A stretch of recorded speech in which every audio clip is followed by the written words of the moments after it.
Welcome to the Martial Arts of Sales. My name is Paul Cruz. I hope everyone's having an unbelievable Sunday. I'm excited for you. Let me tell you why.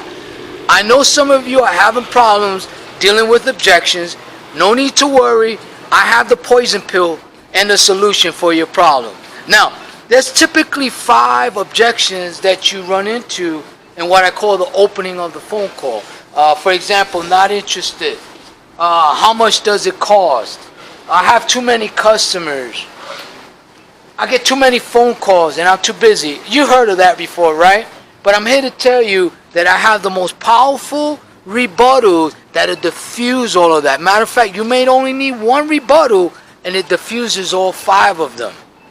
Before we dig into the topic, I want to talk about my opening monologue.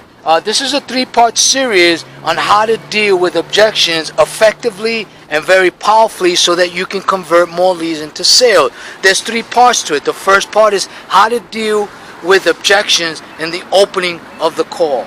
Part 2 is going to be how to deal with certain objections. There might be objections, but there may be buying questions. You got to be able to determine which one is what in the body of the phone call, which I call the storytelling. Then the third one, if you do it right, you have the right to ask for the order. So there's going to be 1 or 2, maybe 3 objections that are not legitimate objections in the closing process. And this is where you have to stay strong and you have to push and you have to demand that they do business with you because you've earned their business. Does that make sense? Now, before we dig into the topic, let's go to the introduction.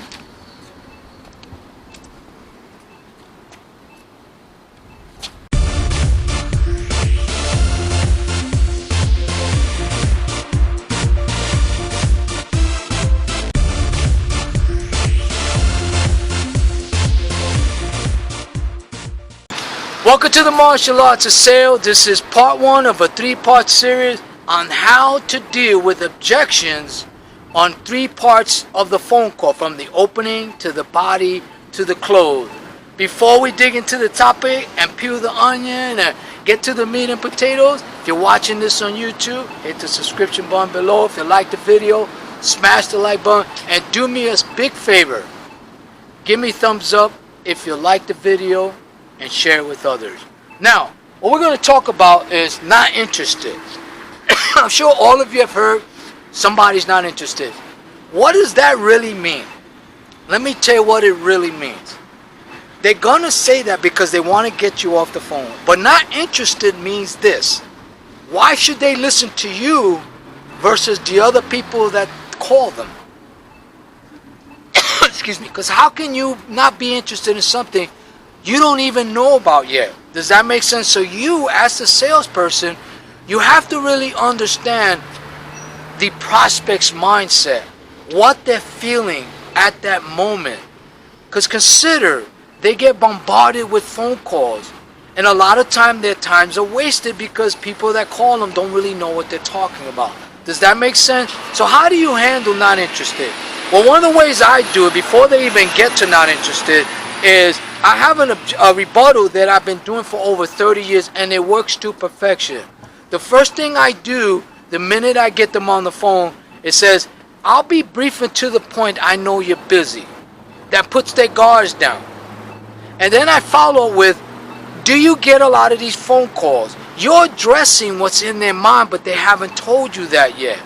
So usually if you say those 2 rebuttals, not interested will not even come into play. But if it comes into play, what you say is, Mr. Customer, do you get a lot of these phone calls? That is your rebuttal to not interested. You never ever say, well, why are you not interested? That becomes adversarial. You ask them a question that is easy to answer, that you understand their frustration. That is how you handle not interested. Again, for me personally, not interested means yes. Okay, number 2, how much does it cost, especially in the beginning of the phone call? Well, here's my rebuttal to that. Mr. Customer, I don't know how much it costs. You don't even know what I'm offering you. It could be anywhere from X amount of dollars to X amount of dollars. But I don't even know yet.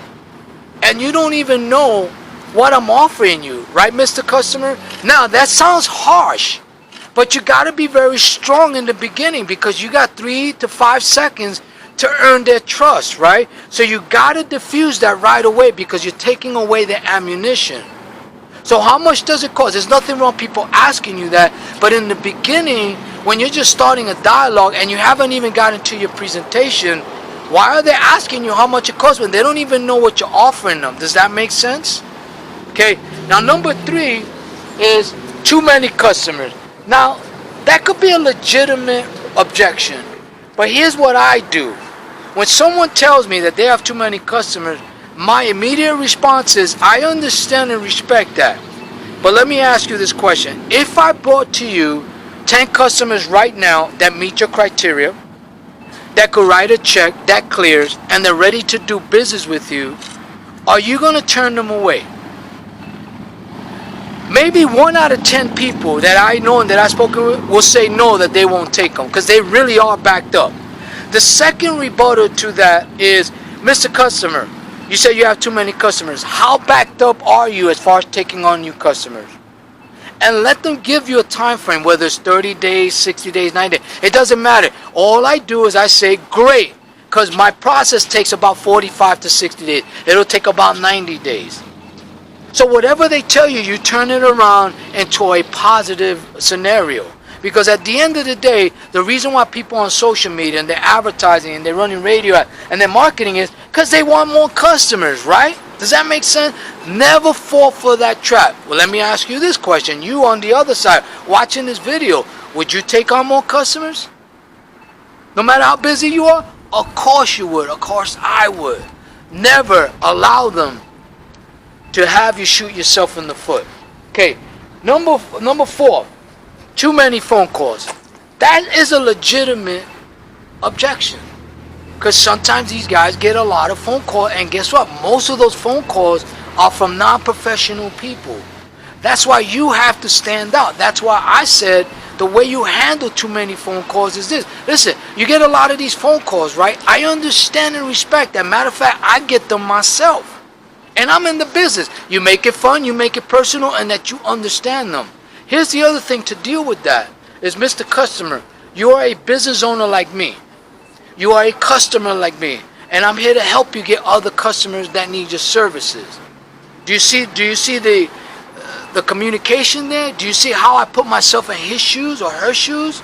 You have to make it personal, that you understand and that you respect their time. So when they get all those phone calls, that means the phone call that they took from you is the best phone call they ever took. That's what you have to do. Number 5, too busy right now. That's a legitimate objection as well. But you have to be prepared. Again, the way you address that is, I'll be brief and to the point. I know that you're busy. And guess what, Mr. Customer? That's why I'm calling you.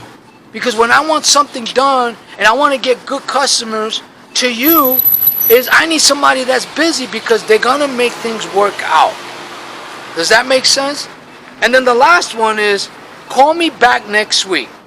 Especially if you didn't have a dialogue with them. Basically what they're telling you is, get off the phone.